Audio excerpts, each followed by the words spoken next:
So, next question. Ano ang ending? Di pa ba obvious? Di ba? Ang ending kasi mga kaloys, hindi talaga siya mabibigyan ng hustisya. 98% sa aking analysis, hindi talaga siya mabibigyan ng hustisya. Bakit? Dahil dito. Di ba? Nalunod na ang nanay sa utang na loob sa mga nakapalibot sa kanya. Inunan yung negosyo. Di ba? Yung lawyer na tinanggap niya ay connected sa mga politiko. May mga vested interest din. Di ba? So, hindi talaga, sad to say, iiyak nyo na lang yan. Okay? Yung mga hindi makapag-move on, iiyak nyo lang. Ganun talaga ang kapalaran. Okay? Ganun ang magiging kapalaran. Right? Kasi napalibutan ang nanay niya. Ang ending, walang hustisya.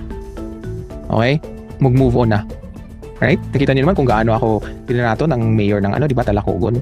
Nag-fake news daw ako, yung source ko naman ay yung pinost nila. Nakita niyo na? Di ba? Alam niyo ng ending. Di ba? Tapos ngayon, hindi nila alagaan nga yung mga followers na hindi nila alam na even yung mga artista na sobrang famous, nalalaos, sila pa kaya? Nagets niyo mga kaloys? Magsasawa din yung tao. Balikan nyo tong vlog ko after a year. Kayo mga uplok. Okay? Kung bibinggo ba ako o hindi. Right?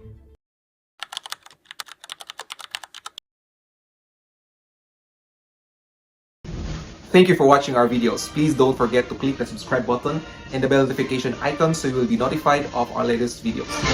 And please do like and share all our videos. For more information, you can visit our website at bagonglipunan.com. You can also follow us on Twitter and TikTok at bagonglipunan72. Maraming salamat po.